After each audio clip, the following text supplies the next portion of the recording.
بسم اللہ الرحمن الرحیم۔ اس ویڈیو میں انشاءاللہ الرحمن کمنٹ باکس میں جو آپ کے سوالات آئے ہیں ان کے جواب دیے جائیں گے، تو اس ویڈیو کو انشاءاللہ آخر تک دیکھیں، آپ کو فائدہ ہوگا۔ جی کیا سوالات آئے ہیں؟ فردن جو ہے ترتیب سے پوچھیں۔ ایک سوال ہے کہ دیوی کے عملیات کے بارے میں بتائیں۔ دیوی کے عملیات کے بارے میں بتائیں۔ تو دیوی جو ہے یہ کالے جادو میں کارفرما ہوتی ہے، جسے کہا جاتا ہے کرشن دیوی کالی ماتا، اور جو جادو ہندوؤں کی طرف سے ہوتا ہے تو اس میں مریض کے اوپر دیوی کو مسلط کیا جاتا ہے، اور یہ دیوی جو ہے یہ ڈائریکٹ انسان کے خون پر جادو کرتی ہے۔ تو وہ جادو جب خون میں پھیل جاتا ہے تو اس کے ذریعے سے مریض قبر کی گود میں چلا جاتا ہے اور اس کو موت واقع ہو جاتی ہے بعض اوقات، یا بعض اوقات جادو کاروبار پر کیا جاتا ہے، اس میں بھی جو ہے کرشن دیوی کالی ماتا کار فرما ہوتی ہے۔ جی اور کیا کہہ رہے ہیں؟ دوسرا سوال ہے کہ ختم خواجگان کی زکوٰۃ کیسے ادا کریں؟ اچھا، یہ دیوی کے حوالے سے دوسرا یہ کہ انہوں نے شاید یہ بھی پوچھا ہے کہ آپ اس کا علاج بتا دیں۔ تو دیکھیں، اگر آپ خود عامل ہیں اور آپ یہ سمجھتے ہیں کہ اس جادو کا مقابلہ میں کر سکوں گا، کیونکہ کرشن دیوی کالی ماتا کو جو جادوگر مریض پر مسلط کرتا ہے وہ خود بہت زیادہ ٹاپ اور پائے کا جادوگر ہوتا ہے، تو اگر آپ نے اس مسئلے میں تھوڑا بہت بھی مریض کو دم کر دیا یا اس کا علاج شروع کر دیا تو فوراً آپ کے اوپر رجت آنے کے امکانات ہیں، اور اس کے ذریعے سے جو جادو مریض پر ہوا ہے تو وہ جادو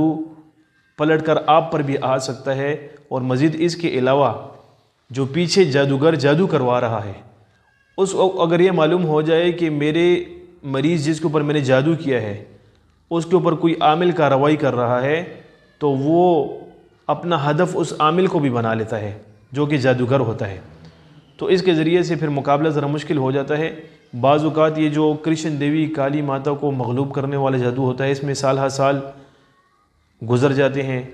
اور بعض اوقات اگر انسان علم میں مضبوط ہو، صاحب نسبت ہو، اور اللہ رب العزت نے اس کو فیض و برکات سے نوازا ہو اور اس کے اسرار و رموز کو سمجھتا ہو تو پھر تو وہ مقابلہ کر سکتا ہے، ورنہ نہیں۔ تو اگر آپ خود عامل ہیں تو اس میں سوچ سمجھ کے بعد جو ہے آپ نے ہاتھ ڈالنا ہے اور اس میں علاج کرنا ہے۔ اگر آپ کی دسترس سے یہ چیز باہر ہے تو میرا مشورہ یہ ہے کہ آپ اس میں تگ و دو نہ کریں، کیونکہ اس میں نقصان کے علاوہ اور کچھ نہ ہوگا، بلکہ آپ کسی مضبوط عامل سے رابطہ کر کے اس مریض کا علاج کروائیے۔ اور باقی جو ہماری ویڈیوز بنتی ہیں وہ فنی حوالے سے بنتی ہیں، کیونکہ یہ علم عملیات جو ہے یہ ایک فن ہے، اور فن بغیر استاذ کے نہیں سیکھا جاتا۔ علم عملیات کے اوپر دنیا میں ہزاروں نہیں، لاکھوں نہیں، بلکہ کروڑوں کتابیں لکھی گئی ہیں، لیکن بہت ہی کم لوگوں نے اس سے استفادہ کیا ہے، اور بعض اوقات تو اس کتاب کو سمجھنے کے لیے بھی استاذ کی ضرورت ہوتی ہے، جیسا کہ ہم نے خود اساتذہ کرام سے یہ چیز سیکھی ہے، اور اس فن میں ہمارے ایک دو تین استاد نہیں بلکہ اگر یہ کہا جائے کہ سینکڑوں کی تعداد میں استاد ہوں گے تو یہ غلط نہ ہوگا، کیونکہ علم عملیات جو ہے ایک سمندر ہے، اور سمندر میں جب آپ غوطے ماریں گے تو آپ کو اس کو کنارے تک پہنچنے کے لیے بہت زیادہ محنت اور کوشش کرنی پڑے گی۔ تو لہٰذا ہم جو علم عملیات میں فنون کے حوالے سے آپ کو وہ چیزیں سمجھاتے ہیں جو کہ بغیر استاذ کے نہیں سیکھی جاتی، صرف اور صرف ایک خدمت کی نیت سے۔ باقی جو عملیات کے اسرار اور رموز ہیں اور 100% عملیات سیکھنے کی بات ہے، جیسے کہ سوال کیا گیا کرشن دیوی کالی ماتا سے مقابلہ کرنا یا اس کا جادو کرنا، اس کو تابع کرنا، یہ ایک ایسی باتیں ہیں کہ یہ براہ راست جو عامل ہیں ان کو سکھائی جاتی ہیں۔ اگر میں اس کے اوپر ویڈیو بنانا شروع کر دوں تو کم از کم 1-2 گھنٹوں تک اس کی ویڈیو بھی جا سکتی ہے، تو لہٰذا جو حضرات براہ راست عملیات سیکھنے کے شائقین ہیں تو ان کو ہماری خانقاہ آنا پڑے گا، پھر ہم ان کو دیکھیں گے، ان کی جانچ پڑتال کریں گے آیا وہ اس فن میں چل سکتے ہیں یا نہیں۔ اگر چل سکیں فبیہا، کیونکہ ہمارا کام ہی علم پھیلانا ہے اور اپنے فیض کو عام کرنا ہے، اور اگر اس فن میں نہ چل سکے تو ہم ان کو مشورہ دیں گے کہ بھئی آپ اور کوئی کام کریں، اس کام میں ہاتھ نہ ڈالیں۔ جی اگلا سوال۔ خواجگان کی زکوٰۃ کے حوالے سے؟ ختم خواجگان کی زکوٰۃ کے حوالے سے بھائی نے سوال کیا ہے، تو دیکھیں ختم خواجگان کی زکوٰۃ ابھی تک کسی کتاب میں نہیں لکھی اور نہ ہی کسی بزرگ نے بتائی ہے کہ ختم خواجگان کی زکوٰۃ دی جاتی ہے، بلکہ ختم خواجگان کے لیے اجازت کو ہونا ضروری ہے، کیونکہ اس سلسلے میں انسان جب بیعت کرتا ہے تو اس کو ان چیزوں کی اجازت آٹومیٹکلی حاصل ہو جاتی ہے۔ تو اگر یہ ساتھی جو ہے صاحب سلسلہ ہیں یا کسی سلسلے میں کسی سے انہوں نے بیعت کیا ہوا ہے، تو وہ اپنے پیر و مرشد سے ان ختم خواجگان کی اجازت لے لیں، اور اگر ایسا ممکن نہ ہو تو ہماری طرف سے اس بھائی کو اجازت ہے ختم خواجگان کی، وہ کر سکتے ہیں۔ علم الاعداد سے تشخیص میں الگ الگ جواب کیوں آتے ہیں؟ علم الاعداد میں تشخیص سے الگ الگ جوابات کیوں آتے ہیں، بھائی کا سوال ہے۔ تو بعض اوقات ہم تشخیص کرتے ہیں اور مریض کا مرض معلوم کرتے ہیں۔ مثال کے طور پہ آج جمعے کا دن ہے، مریض آیا، ہم نے اس کا نام اور جمعے کے نام کے اعداد نکال کر 4 پر تقسیم کیا۔ مثال اگر 1 آ گیا تو 1 کا مطلب یہ کہ اس کے ساتھ کوئی چھوٹا موٹا مسئلہ ہے، ٹھیک ہے جی، یعنی اس کو کوئی میڈیکل پرابلم ہے۔ اگلے ہفتے جمعے کو وہ دوبارہ آتا ہے اور اپنی تشخیص کرواتا ہے، تو دوبارہ جو ہے اس کے ساتھ یہی مسئلہ آئے گا، کیونکہ وہ بھی جمعے کا دن ہوگا اور مریض کا نام بھی وہی ہوگا۔ تو پھر فائدہ کیا ہوا اعداد کے ذریعے سے تشخیص کرنے کا؟ تو دیکھیں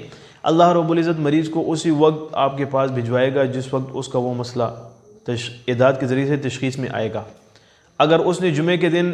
آنا ہوا تو اس کے ساتھ وہی مسئلہ چل رہا ہے، اگر جمعے کے علاوہ دوسرے دن میں وہ آ گیا تو آٹومیٹکلی دن کے اعداد بدلنے سے تشخیص بدل جائے گی۔ جب تشخیص بدل جائے گی تو اس کا مرض بدلا ہوگا، یا اس کے مرض میں کمی واقع ہوئی ہوگی یا ختم ہوا ہوگا، جیسے بھی اعداد کے ذریعے سے پھر آخر میں نتیجہ حاصل ہو، آپ اس کے اوپر قیاس کر لیں۔ اور اگر اس سے بھی آپ کو تشفی نہیں ہوتی تو ایک دوسری بات آپ کے فائدے کے لیے کرتا چلوں کہ آپ اس میں کسی اسم اعظم کو ایڈ کر دیں۔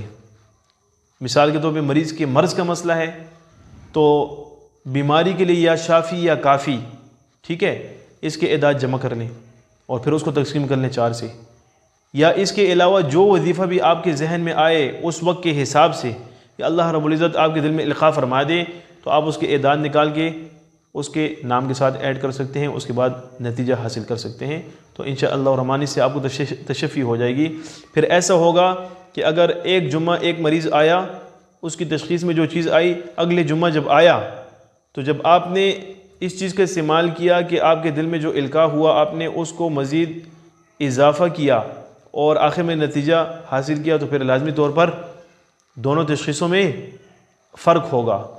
پچھلی تشخیص اور اس تشخیص میں لازمی طور پر فرق آئے گا۔ اگر پھر بھی فرق نہ آئے تو سمجھ لیں کہ مریض کے ساتھ وہی مسئلہ چل رہا ہے۔ جی اگلا سوال۔ یہ منصور نام کا اسم اعظم کس نے پوچھا؟ اچھا، اسم اعظم کے حوالے سے پوچھا گیا ہے کہ منصور نام کا اسم اعظم کیا ہے، تو انشاءاللہ الرحمن اسم اعظم کی تخریج اعداد کے ذریعے سے، اور اسم اعظم کا تخریج کرنا اللہ رب العزت کے اسماء میں سے کیسے کیا جاتا ہے، تو اس کے اوپر انشاءاللہ ایک مستقل ویڈیو بنائی جائے گی۔ ابھی چونکہ وقت کم ہے اور سوالات زیادہ ہیں، ہم کوشش کرتے ہیں کہ کم وقت میں مختصر طریقے سے ان سوالوں کے جواب دیں تاکہ عام فہم طریقے سے تمام ساتھی سمجھ جائیں۔ وَأَلْقَيْنَا بَيْنَهُمُ الْعَدَاوَةَ وَالْبَغْضَاءَ إِلَى يَوْمِ الْقِيَامَةِ کے حوالے سے پوچھا ہے ساتھی نے کہ اس کے اعداد کیا ہیں۔ تو دیکھیں اس میں جو عربی گرامر سے نسبت رکھنے والے لوگ ہیں یا تعلق رکھنے والے لوگ ہیں ان کو یہ معلوم ہے کہ ایک گول تا ہوتی ہے اور ایک چوڑی تا ہوتی ہے۔ تلوار والی جو تا ہے، تلوار والی، ٹھیک ہے، تو اس کو بولتے ہیں تائے مطولہ، اس کے اعداد الگ ہیں۔ اور جو گول تا ہوتی ہے، ٹھیک ہے، یعنی مثال کے طور پہ ہم کہتے ہیں کہ طلحہ، تو عربی میں اس کو طلحتن بولا جاتا ہے، طلحتن، تو اس کے آخر میں جو گول تا آئی ہے تو اس کے اعداد الگ ہیں۔ اب یہاں پر ایسا کیا گیا نا کہ وَأَلْقَيْنَا بَيْنَهُمُ الْعَدَاوَةَ وَالْبَغْضَاءَ إِلَى يَوْمِ الْقِيَامَةِ میں جو تائے مطولہ ہے اس کے اعداد بنتے ہیں 3336 جو تلوار والی تا ہے، اور جو طلحہ والی تا ہے یعنی گول، اس کے اعداد بن رہے ہیں 2546۔ اب یہ سوال کہ وَأَلْقَيْنَا بَيْنَهُمُ الْعَدَاوَةَ وَالْبَغْضَاءَ إِلَى يَوْمِ الْقِيَامَةِ میں جو اعداد نکالے گئے ہیں وہ تو چوڑی تا کے نکالے گئے ہیں، اور وہاں پر جو ہے تا کون سی ہے؟ گول تا ہے، طلحہ والی ہے، تو اس حساب سے گول تا والی اعداد نکالنے چاہیے تھے، اور آپ نے جو ہے ہمیں چوڑی والی یعنی تلوار والی تا کے اعداد نکال کر بتایا کہ اس کے اعداد 3336 ہیں۔ تو اس کا جواب یہ ہے کہ جب آپ گول تا کے اوپر وقف کریں گے، ٹھیک ہے، تو جب وقف کریں گے تو پھر اس کے عدد آپ کیا لیں گے؟ گول تا والی لیں گے، اور اگر گول تا والی کلمے پر آپ وقف نہیں کریں گے تو اس کے پھر اعداد آپ چوڑی تا والی لیں گے۔ یہاں پر ابھی وَأَلْقَيْنَا بَيْنَهُمُ الْعَدَاوَةَ میں جو تا ہے اس پر تو وقف نہیں کیا گیا، کیونکہ آگے جو ہے جملہ روانہ ہے وَالْبَغْضَاءَ إِلَى يَوْمِ الْقِيَامَةِ تک، تو جو چوڑی تا ہے اس حساب سے اعداد نکالے گئے ہیں، اور آپ کو یہ بتایا گیا ہے کہ آپ نے 3336 کے اعداد مراد لینے ہیں اور 2546 کے اعداد مراد نہیں لینے۔ جی آگے۔ نقش صفی میں 16522 کے بعد 16524 کیوں آتا ہے؟ نقش صیفی میں 16522 کے بعد 16524 کیوں آتا ہے؟ اچھا، ساجد کا سوال ہے کہ نقش صیفی میں 16522 کے بعد 16524 کیوں آ رہا ہے؟ چاہیے تو یہ تھا کہ 16522 کے بعد 16523 آتا، 24 کیوں آیا؟ تو شاید اس ساتھی نے ہماری وہ علم نقوش کے حوالے سے ویڈیو نہیں دیکھی، اگر یہ اس کو سمجھ جائے تو یہ سوال نہ کریں، کیونکہ ہم نے وہاں پر تفصیل کے ساتھ ہی بتا دیا تھا کہ جب عدد کو تقسیم کرنے کے بعد عدد کسر آ جاتا ہے تو اس عدد کسر کے ذریعے سے خانہ کسر معلوم کیا جاتا ہے، پھر خانہ کسر میں ایک عدد کا اضافہ کرتے ہوئے آگے خانہ پر کیا جاتا ہے۔ تو شاید یہ جو نقش صیفی کی بات کر رہے ہیں اس میں 16522 کے بعد جو 16524 آ رہا ہے، تو یہ 16524 والا جو خانہ ہے یہ خانہ کسر ہے، اس چیز کو سمجھ لیں، ٹھیک ہے، یہ ضروری چیز ہے۔ آگے۔ تسبیح کے ذریعے مرض کا تشخیص کیسے؟ تسبیح کے ذریعے سے مرض کی تشخیص کیسے کی جاتی ہے؟ شاید یہ میں نے جو تسبیح کے ذریعے سے استخارے کا طریقہ جو بتایا تھا، جو عمل بتایا تھا، اسی کے کمنٹ میں یہ سوال کیا گیا ہے کہ تسبیح کے ذریعے سے تشخیص کیسے کی جاتی ہے مریض کی؟ پھر وہی بات آ جاتی ہے کہ مستقل اور پراپر طریقے سے جو عملیات کے اسرار و رموز ہیں اس کو سیکھنے کے لیے آپ خانقاہ تشریف لائیں گے۔ خانقاہ کا ایڈریس اس ویڈیو میں بھی چل رہا ہے اور نمبر بھی موجود ہے، پھر نمبر پر رابطہ کر کے آپ خانقاہ شریف آ سکتے ہیں، اور اگر آپ بیرون شہر میں رہتے ہیں تو انشاءاللہ واٹس ایپ کے ذریعے سے کوشش کریں گے کہ آپ کی رہنمائی کریں، کیونکہ واٹس ایپ پہ بہت زیادہ میسیج آئے ہوتے ہیں اور وقت دینا ذرا مشکل ہے، لیکن پھر بھی ساتھی کو قربانی کرنی ہوگی، یہاں پر آنا ہوگا، اور جو اشکالات اور جو سوالات ہیں تو انشاءاللہ اس کے جواب ہم دیں گے۔ آگے سوال ختم ہو گئے انشاءاللہ الرحمن۔ اللہ کی ذات سے امید ہے کہ ہم اپنے چینل کو بہتر سے بہترین طریقے سے چلائیں اور آپ کی بہترین طریقے سے رہنمائی کریں۔ اس چینل سے ہرگز پیسے کمانا مقصود نہیں ہے، صرف اور صرف خدمت خلق کے ذریعے سے یہ چینل بنایا گیا ہے تاکہ جتنے عاملین حضرات بھی ہیں وہ اس علم میں مضبوط ہو جائیں، چونکہ معاشرے کو اس علم کی بہت زیادہ ضرورت ہے، اور اس علم کے ذریعے سے اس علم کے فوائد کی بہت زیادہ ضرورت ہے، کیونکہ آج کل یہ چیزیں جادو، جنات اور اسی طرح نظر بد اور ٹونا وغیرہ یہ چیزیں لوگ ایک دوسرے پہ کرواتے ہیں، تو اس سے بچاؤ کے لیے ہم آپ کو ٹرین کر رہے ہیں تاکہ ہمارے مرنے کے بعد بھی